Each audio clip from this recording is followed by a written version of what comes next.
When I turned 65, I thought my family would finally see me as an equal, as someone who had spent a lifetime supporting them. But that all changed one fateful evening, when I realized how wrong I was. It was my birthday, a milestone I had eagerly anticipated, yet no one showed up. Not a single call, not even a message. I had spent weeks preparing the perfect meal, arranging the table, and setting the stage for what should have been a joyous occasion.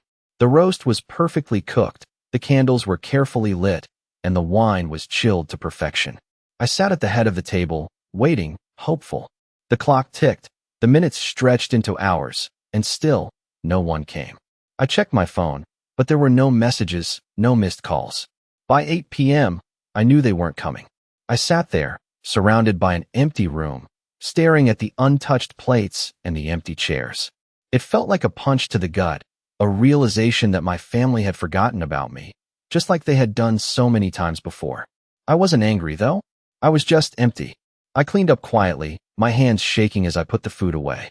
As I wrapped the cake in plastic and blew out the candles, I couldn't help but think about all the times I had been left out, all the special moments I had missed, and all the sacrifices I had made for them. I had always been the one to give, but when it came time for them to give back, I was left standing alone. But this time, I wasn't going to let it slide. Not anymore. I had spent my entire life putting others first, and now it was my turn to take control. I wasn't going to be forgotten anymore. The next day, as I was going through some old papers, I came across something that would change everything. My brother, the golden child, had squandered the family fortune. It wasn't just his bad decisions that had led us here. It was the way he had always been favored by our parents, while I was left to pick up the pieces. I had always been the responsible one, the one who worked hard and did everything right. But my brother? He was given everything, and he lost it all. Now, I was left with the burden of fixing the mess he had made. I wasn't sure if I could save what was left, but one thing was clear. I was done being the invisible one in this family. I was done being the one who always cleaned up the messes. It was time to step up. It was time to show everyone that I was more than just the forgotten one. I had my own power, my own voice, and I was going to use it. I didn't know what the future held, but I knew this. I wasn't going to let my brother's mistakes ruin everything I had worked for, and I wasn't going to let them forget about me anymore. The road ahead wouldn't be easy, but I was ready. I had spent my life being the one who held everything together, and now it was time to take back what was rightfully mine. The next few days felt like a blur. The numbness from the previous night lingered in the air, but as time passed, the weight of the situation became clearer. My brother Daniel's failure wasn't just a result of bad investments or bad luck. It was a culmination of years of entitlement, poor decisions, and an overwhelming sense of being above the consequences. My parents had given him everything: money, property, connections, and he had squandered it all without a second thought. I spent the next few days sorting through paperwork, trying to understand what had happened to the family business, the estate, and everything my parents had worked for. I felt a cold rage building inside me, not just for Daniel's mistakes, but for the years of favoritism that had led to this moment. He had been the golden child, the one who could do no wrong, and I had spent my life quietly resentful of that fact. As I dug through the records, I came across a shocking revelation. My brother had not only lost the family fortune, but had also placed the estate in jeopardy. The house, the business, the land. Everything was at risk of being sold or repossessed. It was almost as if he had never taken his responsibilities seriously, relying on the belief that our parents would always be there to bail him out. But now, they were gone, and it was up to me to fix everything. I had always been the responsible one, the one who took care of everything when my brother couldn't be bothered. I had spent my life cleaning up his messes, covering for him, and making sure things ran smoothly. But this was different. This wasn't just a small mistake I could help fix. This was a disaster. I had always dreamed of a day when I could be the one in charge, when I could finally prove myself to my parents. But now that moment had come, and it wasn't as glorious as I had imagined. It was messy, overwhelming, and filled with betrayal. But I was determined. I wasn't going to let Daniel's mistakes define the rest of my life. I wasn't going to let him destroy everything my parents had built. The next step was clear. I had to take control of the situation. I started making calls to the bank, the lawyers, and the accountants. I needed to understand the full extent of the damage. As I worked, The weight of responsibility pressed down on me harder than ever before. But there was a part of me that felt alive in a way I hadn't in years. Maybe this was the chance I had been waiting for. The chance to show everyone, including myself, that I wasn't just the invisible sibling, the one who was always overlooked. I was capable. I was strong. And I was going to fix this. But as I made my way through the legal and financial chaos, I realized something else. My brother wasn't just irresponsible. He was dangerous. His actions weren't just reckless, they were calculated. He had played a long game, ensuring that I was always left in the background, taking the blame while he enjoyed the rewards. I wasn't sure if he had done this intentionally or if it was just a product of his arrogance, but either way, it didn't matter. I was done being the one who cleaned up after him. It was time for him to face the consequences of his actions. As I sat at my kitchen table, looking over the financial statements and the documents, I made a decision. I wasn't going to let him off the hook this time. I wasn't going to let him ruin everything my parents had built for the sake of his own ego. I was going to take control, and I was going to make sure he knew what it felt like to lose everything. The next few weeks were a blur of phone calls, meetings, and decisions that felt heavier than I could have imagined. I had always known that my brother Daniel was careless with money, but seeing the full extent of his recklessness, his decisions that had put everything our parents had built in jeopardy, was something else entirely. I had spent years standing in the background, watching as he was handed everything, only to see him throw it all away. I spent countless hours with lawyers and accountants, piecing together what had happened. The estate, the business, and even the house that had been passed down through generations were all at risk of being lost. My parents' hard work, everything they had done to build a future for us, seemed like it could vanish in the blink of an eye, all because of Daniel's poor choices. But there was a part of me that refused to let that happen.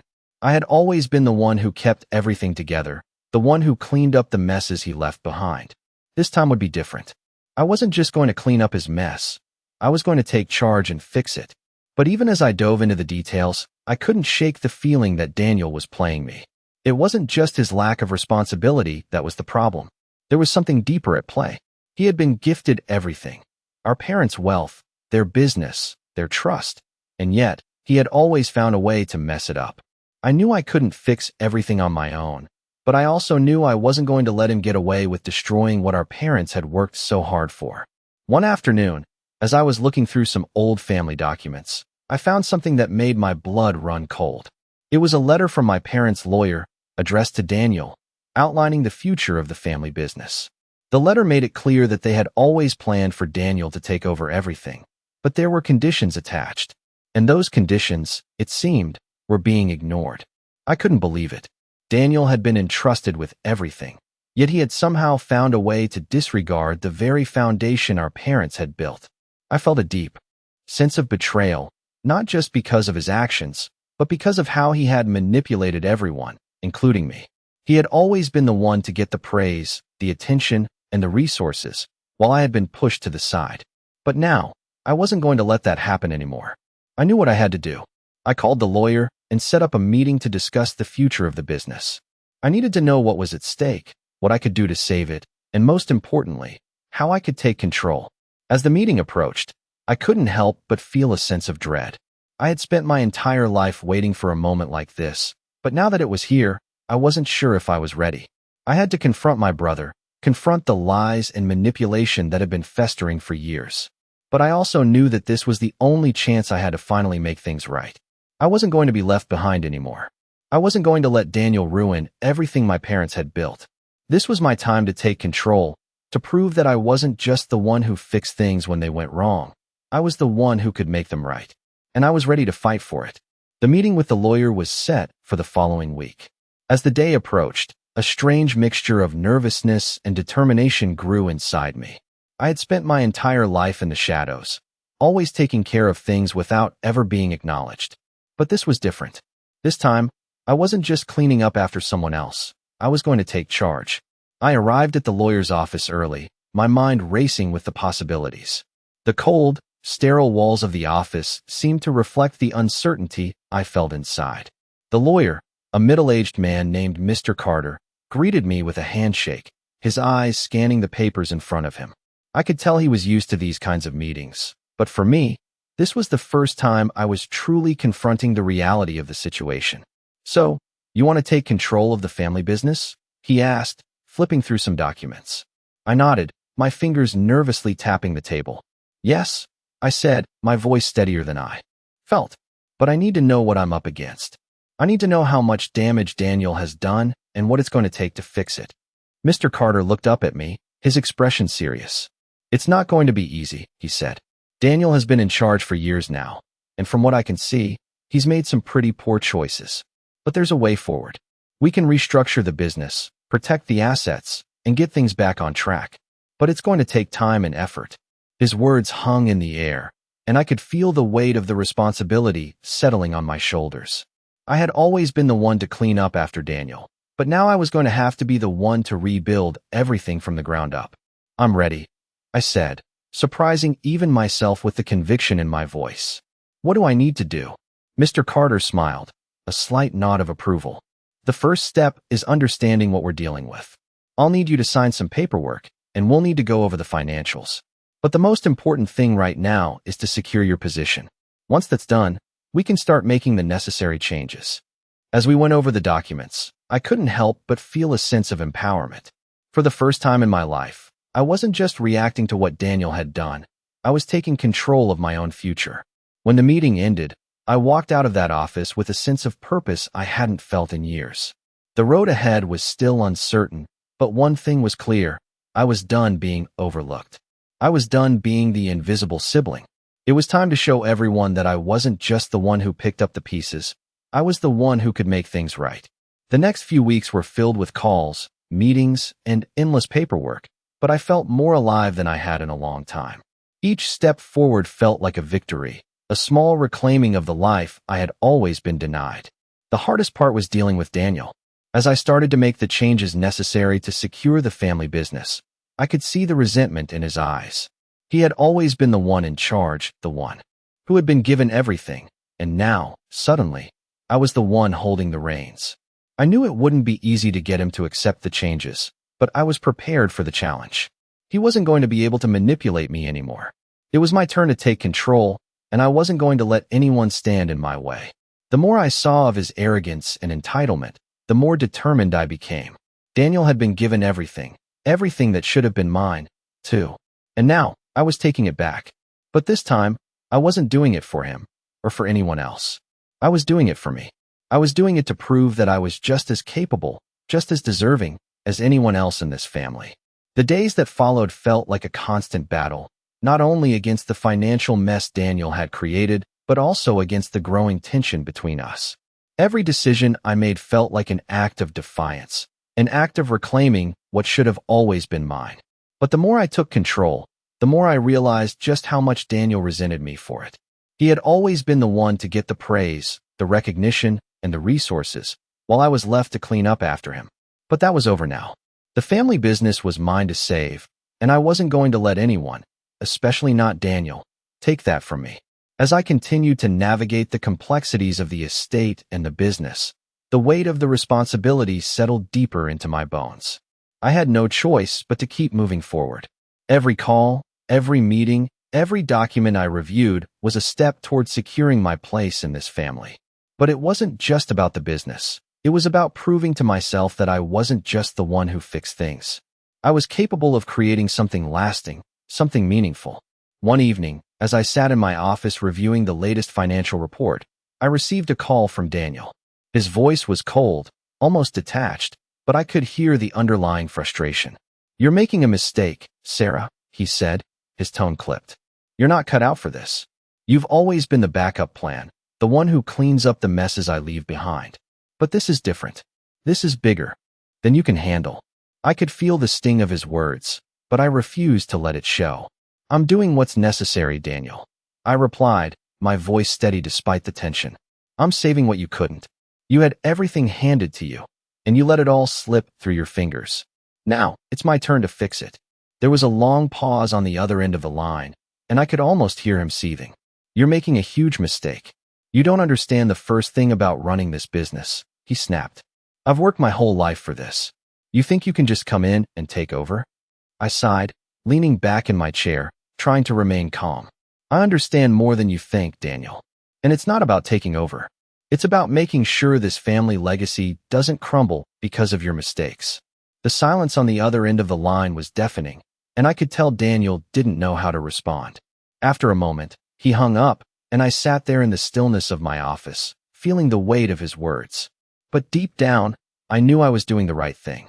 I had spent so many years playing the role of the responsible sibling, the one who always took care of everything. Now, it was my turn to show my family, especially Daniel, that I was more than just the one who cleaned up after him. I was capable of making the tough decisions, of taking the lead, and of rebuilding what had been broken. As the days turned into weeks, the business started to stabilize, and I could feel the tension in the air begin to shift. Daniel, however, continued to fight me at every turn. It was clear he didn't want to accept that I was the one in charge now, that I was the one who was saving what he had nearly destroyed. But I was determined. This wasn't just about proving him wrong. It was about proving to myself that I was worthy of the legacy my parents had built. I wasn't just the backup anymore. I was in control, and I was going to make sure the Mitchell name was restored to its former glory. The family, however, didn't make it easy.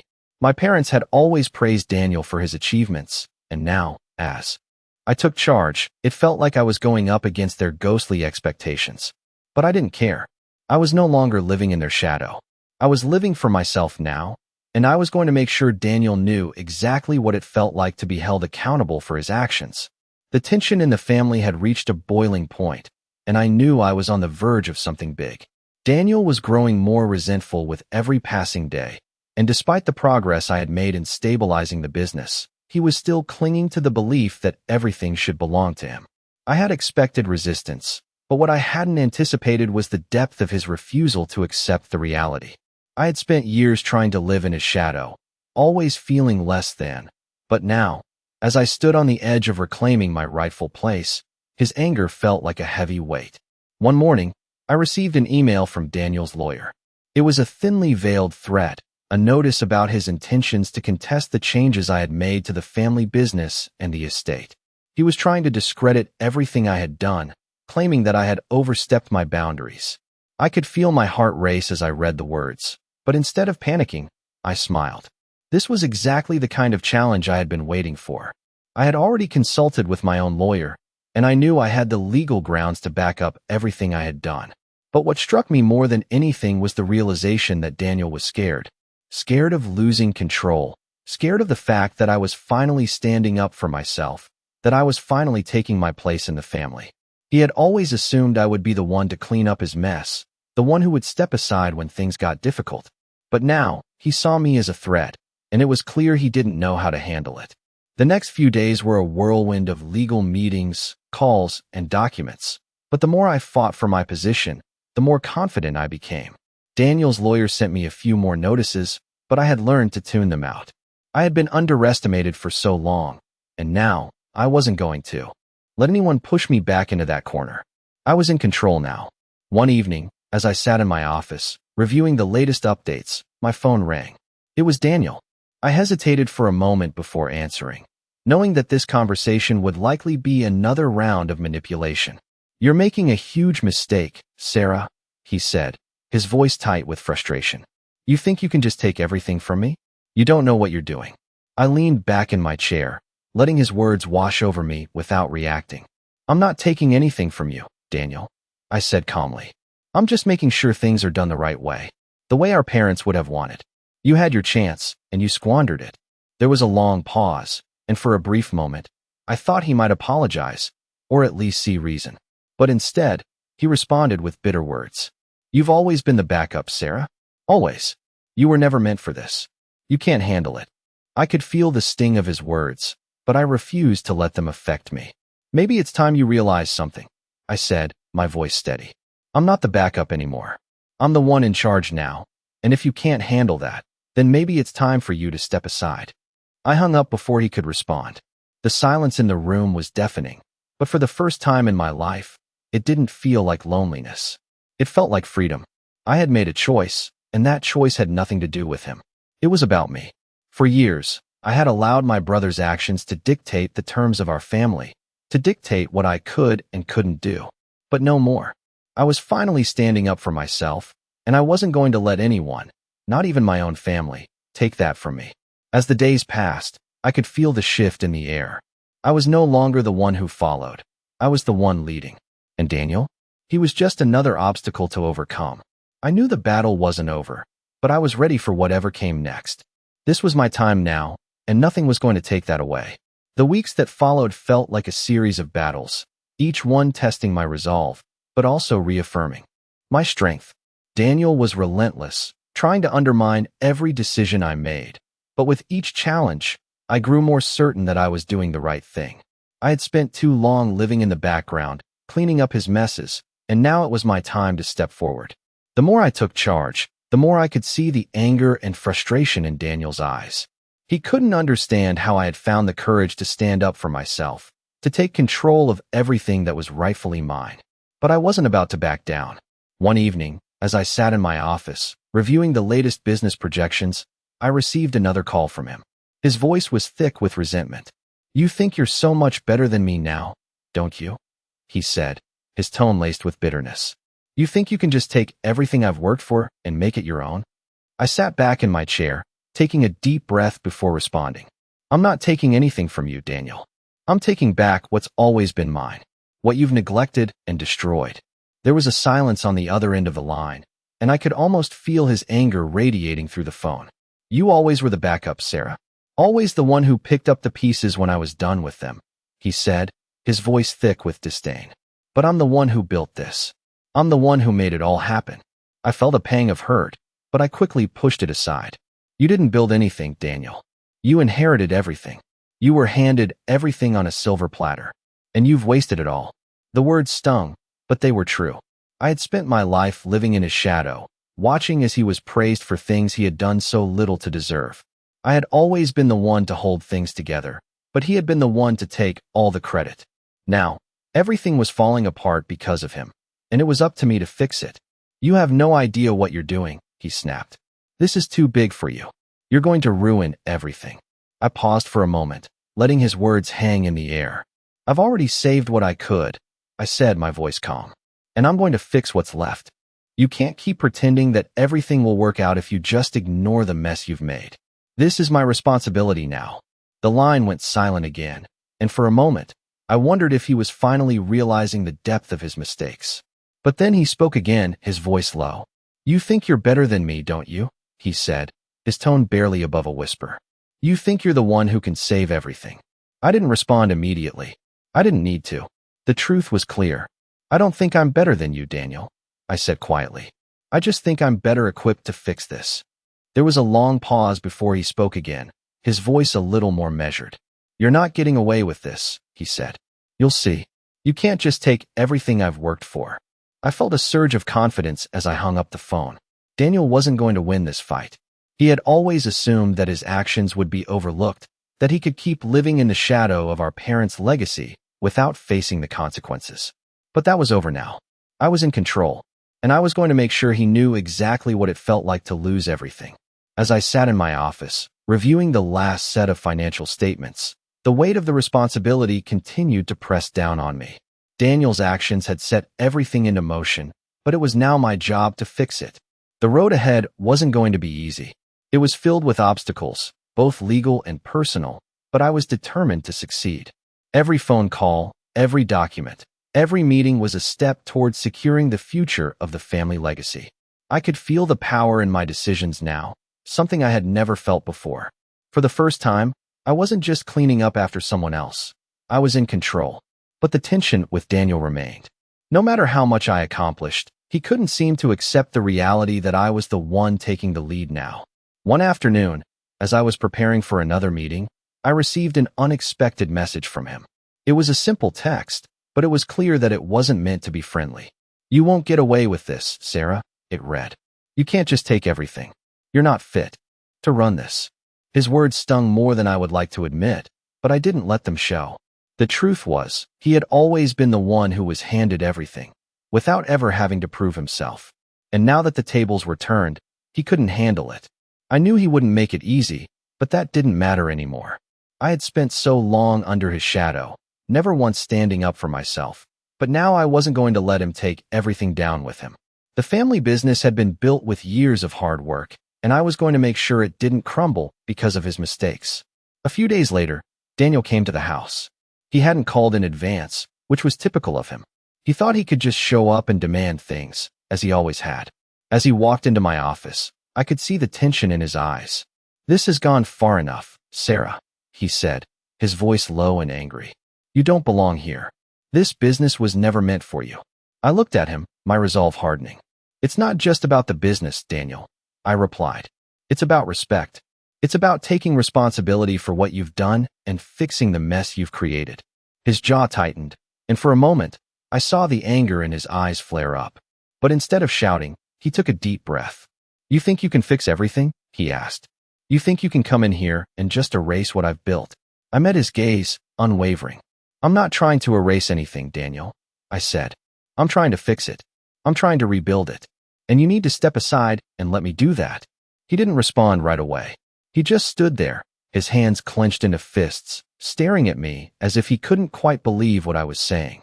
For a moment, the silence between us was thick, like we were standing on the edge of a cliff, unsure of what would happen next. Finally, he spoke again, his voice quieter now. "You don't understand, Sarah," he said. "This is my life. This is all I have left. You're taking it from me." I felt a pang of sympathy for him, but I quickly pushed it aside. He had had his chance. He had wasted it, and now it was my turn to fix what he had broken. "No, Daniel," I said softly. "You had your chance. Now it's my turn." He looked at me one last time, his face a mixture of frustration and defeat. Then, without another word, he turned and walked out of the room. I stood there, watching him leave, and for the first time in years, I felt like I had finally taken control of my life. I wasn't just the one who picked up the pieces anymore. I was the one who was building something new, something strong, and nothing, not even Daniel, was going to stop me. The days after Daniel left felt oddly quiet. For the first time in years, I felt like the chaos had settled, even though the storm was far from over. I had taken control, but there were still battles to be fought. I knew Daniel wouldn't give up without a fight, but I had prepared myself for it.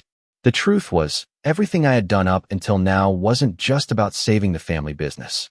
It was about proving to myself that I was capable of standing on my own, without the shadow of my brother or anyone else looming over me. I had spent my entire life playing the background role, the one who picked up the pieces after everyone else. But now, I wasn't going to just be the fixer. I was going to be the leader. My lawyer called me the next morning with an update. The situation was growing more complicated, but there was progress. The business was slowly stabilizing, and the most important part, the assets, were being protected. But there was still one thing hanging over me. Daniel. He hadn't backed down. Instead, he had started spreading rumors about my ability to manage the business, claiming that I didn't have the experience to run it properly. His words stung, but I refused to let them undermine me. The truth was, I had been managing things all along. I had been the one making the tough decisions, the one who kept everything running when no one else cared. But now, I had to prove it to everyone else. As the weeks went on, I continued to work relentlessly, poring over documents, meeting with executives, and making the changes necessary to secure the future of the family business. And despite Daniel's best efforts, I could feel myself growing stronger. I was no longer the one who hid in the shadows. I was the one taking charge. But then, one morning, I received a letter from Daniel.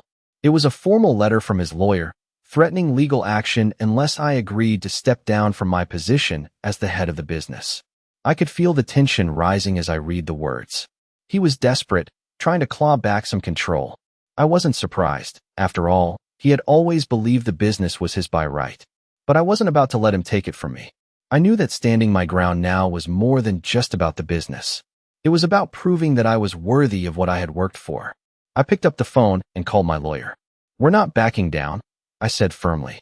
"This is mine now, and I'm not going to let him take it away from me." Over the next few days, I gathered everything I needed to defend my position. I knew Daniel wouldn't stop at legal threats. He would do whatever it took to try and take back what he believed was his. But I wasn't going to let him. The day of the meeting arrived, and as I walked into the conference room, I felt a sense of calm. I had been through so much already, and now, I was ready for whatever came next. Daniel was there, his lawyer beside him, and I could see the frustration in his eyes as he realized that I wasn't going to back down. "You still don't get it, do you?" he said, his voice tight with anger. "You're not cut out for this." I stood tall, meeting his gaze without flinching. "I've been cut out for this my entire life, Daniel," I said, my voice steady. "I've done the hard work. Now it's time to take what's mine." The silence in the room was heavy as I looked at him. He was no longer the one in charge. He had lost that right the moment he chose to ignore the responsibilities our parents had entrusted to him. "This is over," I said calmly. "The business is mine now. You had your chance." I could see the defeat in his eyes as he stared back at me, and for the first time, I realized that this was the moment I had been waiting for. I had finally taken control of my own life, and no one, not even my brother, was going to take that away from me.